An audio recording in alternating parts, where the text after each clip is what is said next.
Hey y'all, and welcome back to another episode of the JoAnna's Point of View.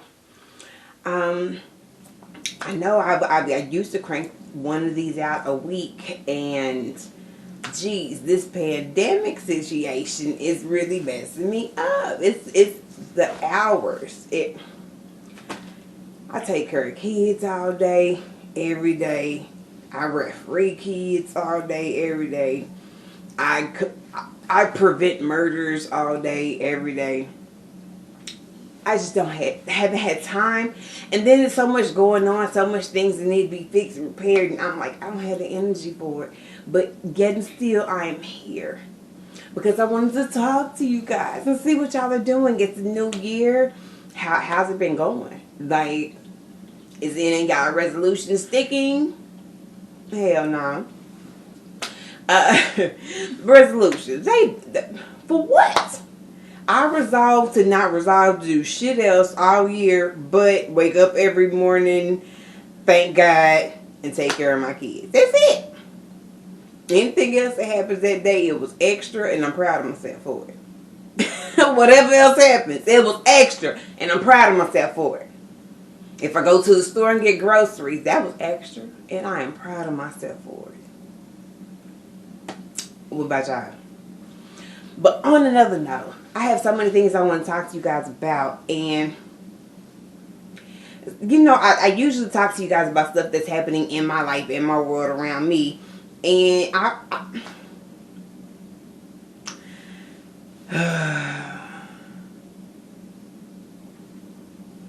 I'm having an issue. You know what I'm saying? Like, I have a hard time dealing with people that expect for me to be a friend, but they don't know how to reciprocate. I have a really hard time with that because I don't want friends, period. Like, I like my solitude, me and my children, like that's my tribe. I'm cool if that's the end of my tribe. If it's just us three, I would love to bring a king in to join me in our tribe, but I'm cool with it just being the three of us. So if someone, if you want to be called a friend by me especially, it has to be reciprocity in it. You know what I mean? Like, you have to give as much as you get. I talked to y'all before about some of the friends who want to call you and talk your ear off about bullshit that has nothing to do with you. Hell, some of the shit don't have nothing to do with them. But they just want to talk you to death and lay all their burdens on your lap and then be like, whew, girl, thank you for listening. I feel better. And then you depressed for a month. Like, no. But there's also those friends who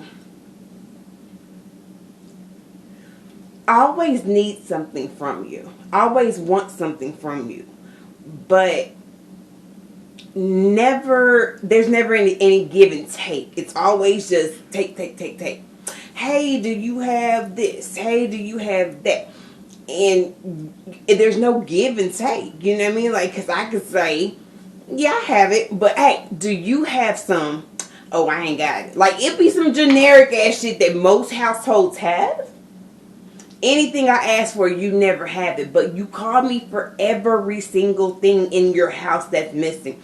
Tissue, dishwashing liquid, ketchup, butter. Like, anything you could think of, I get a do you have text. But anything that I ask, if they have, never has it. Never got it. So I just was like, okay, so even though I do have the things that you're asking me for, I'm done giving. Just because I'm like, my household be missing hella shit. Because I give so much to people who ask me if I have. And then whenever I'm missing something, like, yo, do you have some grease? I need to fry this chicken. I'm fresh out. Nigga has 6 gallons of it. And if anything you ask for, they never have it. But my house is empty because every time you ask for some shit, I'm, come get it. Fuck that. Fuck that. And then it turns into a situation where Now that you realize I never have any of the things that you text and ask me for, I don't hear from you.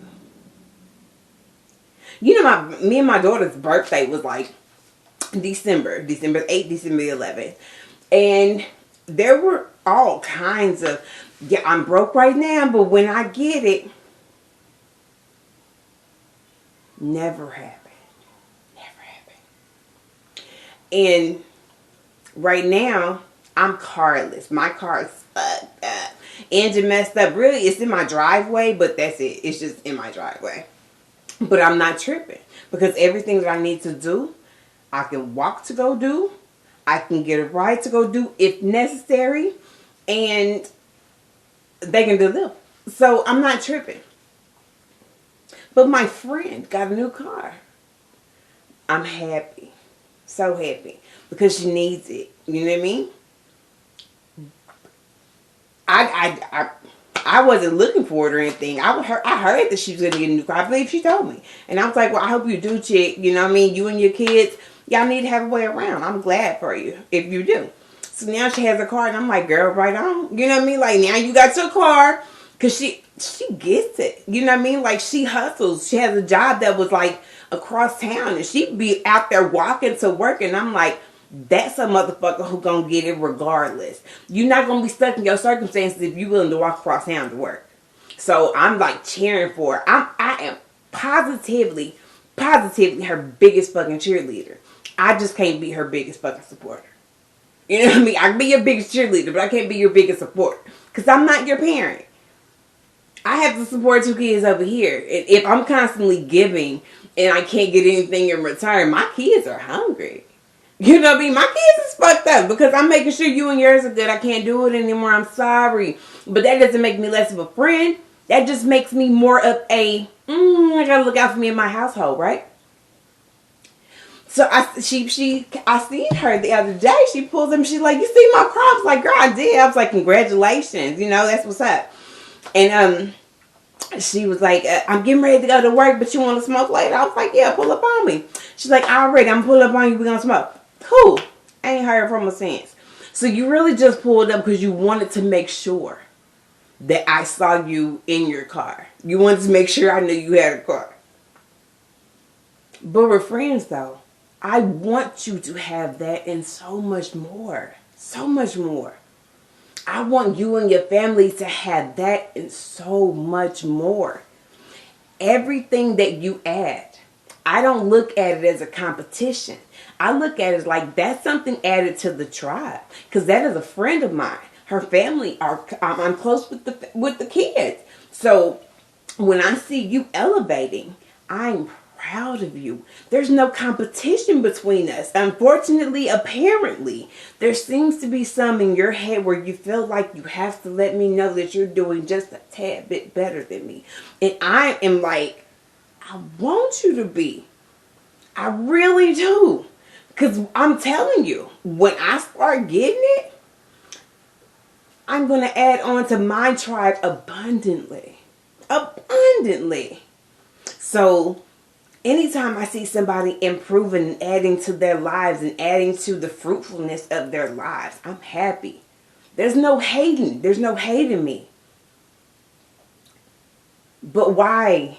Why do you have to make it seem, why do you have to make it that?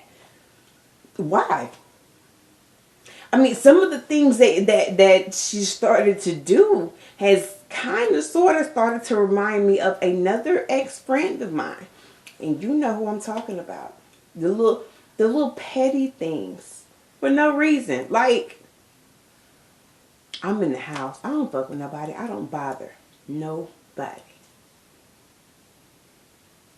That may be the problem. Because I don't come out. I don't socialize. People think, well, we must not be friends anymore. Well, that's news to me. I don't think that I don't have to talk to any of my friends every day. I don't have to talk to them hoes every week, let alone every month, to still feel like that's my friend. I don't have to see you at all for the rest of this year. And I would still consider you a friend if you're a friend. I don't know, it's just ridiculous and it's petty and I don't like it. I don't. Like, if we're friends, I need for you to learn how to be a friend. And it's funny that I'm saying this to an adult because I have to say this to my son all the time. Because my son, he's a lonely child, but it's by design. He has designed it that way because he does not know how to be a friend. That little Negro doesn't even know how to be a sibling. Like, I'm serious. The way he do his sister, I'm like, so you do realize that you're setting yourself up for a lonely life, right? Because if you don't know how to be a friend, you're not going to have friends. Unless you have someone who's gullible, like I was for 30-something years, and did not see that the friend I was is not the friend that was being returned to me. I went through 30-something years of a friendship with a person that was never my friend. Never. I didn't know that shit until almost 30 years. That this person was never my friend. So now that I know what it is that I expect from a friend and what it is that I offer in a friendship, I'm not settling for these one-sided ass friendships. If I'm always the one on the receiving end of the can I do you have, if I'm always on the receiving end of that, but when I say it rarely back to you, it's never reciprocated. We're not friends. I'm just a corner store for you. I'm an associate that has things that you might need.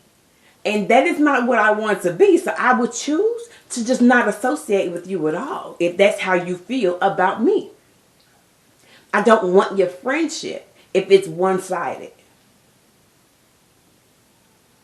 So, yeah. That's that.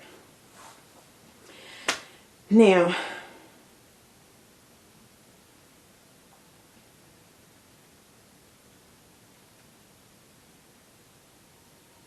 this is a PSA. Public service announcement. Public service announcement to all the ladies out there who just so happen to come across this video and maybe watch it. Let me inform you of something that is happening. During the pandemic, it is its own private pandemic. These men out here, in my opinion, I can't prove it, but I'm telling you, something in my spirit is telling me. Especially the dudes who, what I call them, the nomads. The ones that don't have homes, don't have, you know what I mean? Like they're not stable. They have a few little things, but they don't have the whole package. Like they might have a car or a cell phone or, a penis, but they're not stable otherwise. They live in like hotels and stay with relatives and bullshit like that.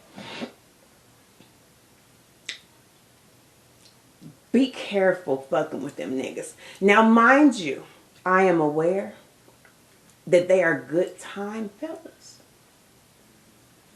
A nigga that don't have anything has great dick. I'm telling you. It's a fact. If this nigga's walking and sleeping on his cousin's couch, that nigga has excellent dick. Excellent dick. Here's the problem. He gives it to everybody. Because he's not just fucking for the pleasure of it, even though he's doing that too. But he's also fucking for his survival. And that nigga is hopping couch to couch. I guarantee you he is not wasting his last $5 to buy not a nail condom. And it's not safe out here. First of all, you can't even let a nigga come over and visit you until you've done a background check because of coronavirus. Like, well, have you been around anybody that has had a fever in the last 3 to 6 months? Like, you gotta be deep in it just to see if they're cool enough with the corona pandemic to come to your house. But now you also have to think about the fact that this homeless good dick ass nigga been fucking his way to safety through this whole pandemic. And I know he ain't been buying no rubbers because he can't afford to. So, yeah, that dick is probably hot. Like a 60-inch TV you buy from your homie for $20. You know good and damn well that TV hot. That dick is hot. Okay? It's hot. And We have enough to be worried about, ladies. Let's be clear. We already have enough to be worried about. We have to worry about protecting ourselves, our children from the coronavirus. This is a pandemic that is evolving. It's evolving. They got vaccinations now. They giving them out, in my opinion, way too goddamn soon. But we'll see when the zombie effect take over. Because, that's how usually that's how zombie movies start. They done injected people with some shit. Now they run around biting people, turning them into zombies and shit. Okay. The Walking Dead. But we already have that to be worried about. And we've also become teachers now. Because if you're smart, you have your kids at home doing at-home learning. And now you've also had to take on not just the role of a mom. So you got to make sure they got their breakfast, lunch, and dinner. You got to make sure they're emotionally, cared for. And that they're happy in the pandemic. But you also have to be a teacher now. I don't know about y'all, but I didn't sign up for that. I specifically didn't sign up for it because I knew that I really don't like kids. As babies, when they're cute, I'm all about them. My daughter, oh my God, if she stayed under 1 for the rest of her life, God, she'd be the most spoiled thing. 'Cause she was a gem. My son, as long as he stayed under 2 for the rest of his life, I would be in heaven. However, they grow up. They change. They evolve. Just like this pandemic, these kids evolve. And now I've had to evolve into being a teacher of not just 1 grade. No, I can't just be a teacher of 3rd grade, which is something I'm kind of comfortable with. Okay. Because I ain't been to school in 20 years. So, I'm okay. I think I'm good at a 3rd grade level. But now also, I have a child that is in the 10th grade. Who's supposed to help her with her work? Because to me, from the 3rd to the 10th, so you want me to do remedial classes and college courses. Is that what you're saying? So I'm supposed to be able to adapt to all of that and still be sane and still make sure that the dick that's fucking me is clean. Ladies, PSA, it's not worth it. If you have to go pick that nigga up, or if somebody has to drop him off at your house, do not sleep with him unprotected. That is a nomad. That is a hobo. That is homeless dick. So I promise you, especially in this motherfucking pandemic, these niggas out here are passing along shit. I have an ex that hit me up recently on some I miss you shit. I thought about it. I did. But then I had to remember, how do we leave off? And I remembered, oh yeah. I smacked the shit out of him. He left my house calling me all kind of bitches and hoes and, talking all kind of shit in front of my kids, mind you. This is the same nigga that left his fucking keys to his car at my house when he peeled off and burned off. In my car that he supposedly bought for me. He left his keys to his car while he took the car that he supposedly had bought for me. Right? This is the same dude. Hit me up. I miss you. Why? Why would you miss me? Unless you're just a glutton for punishment.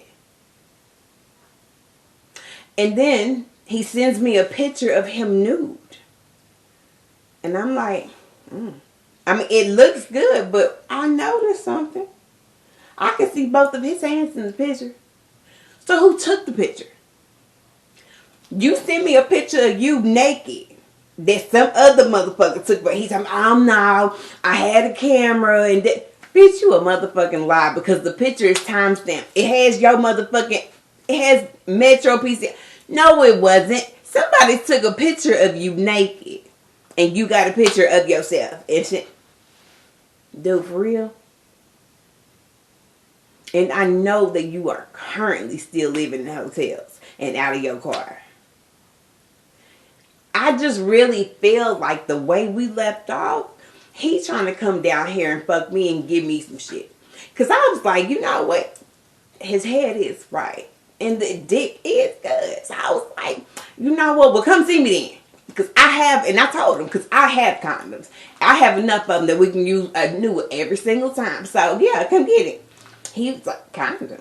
Yes, we're using condoms. I haven't been with you in a while. You haven't been with me in a while. We should be protecting each other and protecting ourselves. So, yes, condoms. He's like, oh, okay.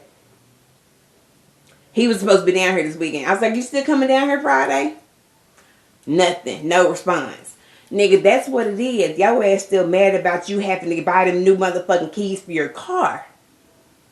And you trying to come down here and give me some of whatever it is that you done picked up along the way. No, sir. No. No, I don't want it. And even if that's not the intention, why in the fuck would you think that after breaking up on those terms and being broken up for months, why would you then want to return to somebody and just, like, why would the first thing that you think of doing is smashing them raw? And this nigga don't know nothing about the pull-out game. You understand? Like, he doesn't know anything about it. Like, lean in, like Michelle Obama be talking about. That's all he knows. How to lean in like a motherfucker. He don't even try to act like he was going to pull his penis out before he comes. So I know that you're coming to give me raw dick and a pussy full of nut. And I haven't seen you in months on top. But like 6 months? I don't trust you. You was giving me that same raw dick when we first met. Which tells me you are comfortable passing out that raw dick. And if you've been doing that the past 6 months, I don't know what the fuck is on it now. And I have been to the doctor and had all of my testing. I am negative. I plan to stay that way. Because if I die, it will not be because I could not stay off the tip of a nigga's dick. I am just so sorry. I'm not killing myself because I couldn't stay off of your dick. It was alright. You know, it was adequate. But it ain't that goddamn good that I wanted to die for. However, there is one that I would definitely take an amputation for. I don't know about death, but you know, money. I lose a limb for it. Shit. Anyway, so it's like it finally, after him not saying anything about whether he was still coming once I made it clear that we'd be using condoms, I was just like, you know what, bye.